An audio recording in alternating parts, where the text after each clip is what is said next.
नमस्कार दोस्तों, स्वागत है आप सभी का अपने YouTube channel the brain education में। तो कैसे हैं आप सब? आई होप सब अच्छे होंगे और अपनी तैयारी को जो है बेहतर ढंग से कर रहे होंगे। तो आपकी जो है एसएसटी की सीरीज़ स्टार्ट की गई है, जिसमें कि सर ने फर्स्ट पार्ट आपको कंप्लीट करवा दिया। तो चलो अब स्टार्ट करते हैं क्वेश्चन नंबर 13 से सेकेंड पार्ट की। उस व्यक्ति का नाम बताइए जो यह मानता था कि उद्योग और कारखाने मानव जाति की गरीबी और अज्ञानता से मुक्त कर सकें। तो वो कौन था? कौन था वो?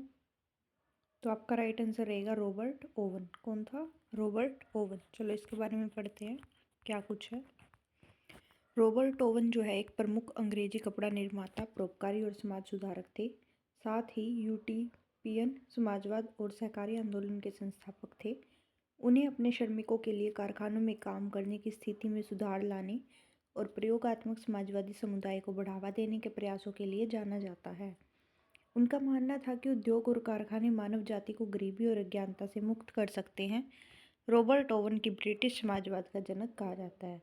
रॉबर्ट ओवन को क्या कहा जाता है? ब्रिटिश समाजवाद का जनक कहा जाता है। नेक्स्ट क्वेश्चन है, पृथ्वी की नेफे प्रत सम्मिश्रण है। The knife layer of the earth is composed of. तो किस में है ये? निकल और आयरन में। किस में? निकल और आयरन में। तो पृथ्वी के अंतरम को 3 परतों में विभाजित किया गया है। पहली सियाल, सीमा और नेफे। सियाल क्या होती है? जो सबसे ऊपरी परत होती है ना, अपर क्रस्ट ऑफ द लेयर। यह सिलिका एवं एल्युमिनियम से निर्मित होती है। सीमा जो है, सियाल के नीचे 2900 मीटर किलोमीटर की गहराई तक सीमा परत को माना जाता है, जो सिलिका और मैग्नीशियम से बने हैं। किससे? सिलिका और मैग्नीशियम से। नेफे किसको कहते हैं? सीमा से 6371 किलोमीटर की गहराई तक नेफे परत का विस्तार होता है, जो निकल और आयरन से निर्मित है। ठीक है। नेक्स्ट क्वेश्चन आपका, निम्नलिखित में से कौन सा सुमेलित है? सोवियत जर्मन अनाक्रमण संधि 1939 को, लेजन की संधि 1923 को। तो कौन सा ठीक है? पहला ठीक है कि सोवियत जर्मन अनाक्रमण संधि कब हुई? 1939 को। 23 अगस्त 1939 को मॉस्को में सोवियत जर्मन अनाक्रमण संधि पर हस्ताक्षर किए गए थे।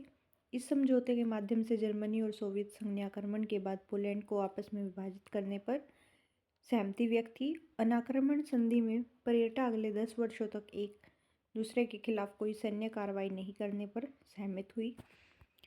लोजन की संधि 1922 से 23 के लोजन सम्मेलन के दौरान बातचीत की गई एक शांति संधि थी और 24 जुलाई 1923 को स्विट्जरलैंड के लोजन के पालिस डी रूमिन में हस्ताक्षर किए गए थे।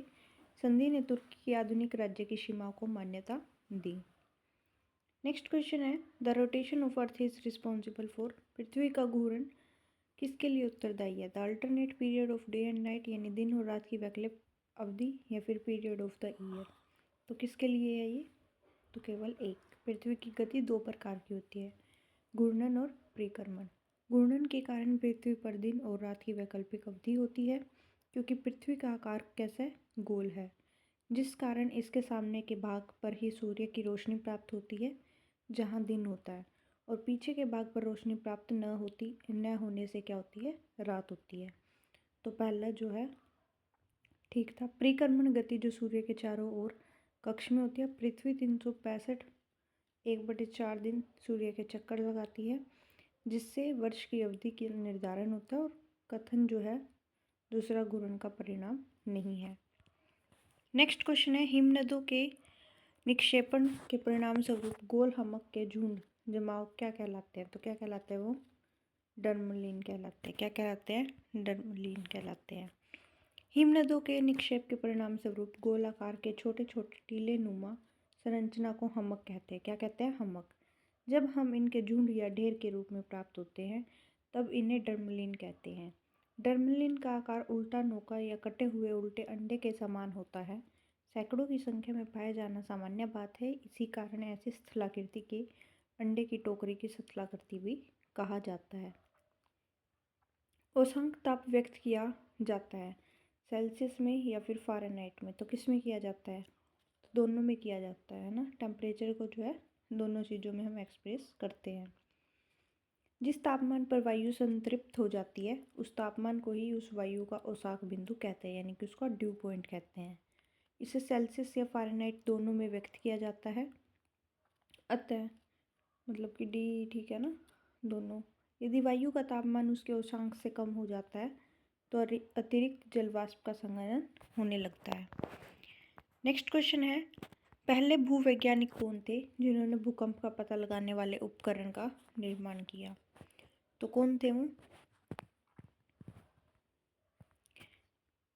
चांग हेंग। कौन थे? चांग हेंग। चांग हेंग जो है एक चीनी दार्शनिकी थे। इन्होंने सबसे पहले 132 ईस्वी में भूकंप का पता लगाने के लिए सिस्मोस्कोप का आविष्कार किया। सिस्मोस्कोप एक बड़ा कलश था जिसके बाहर 8 ड्रैगन के सिर थे, जिनके मुंह कंपास की 8 प्रमुख दिशाओं की तरफ था।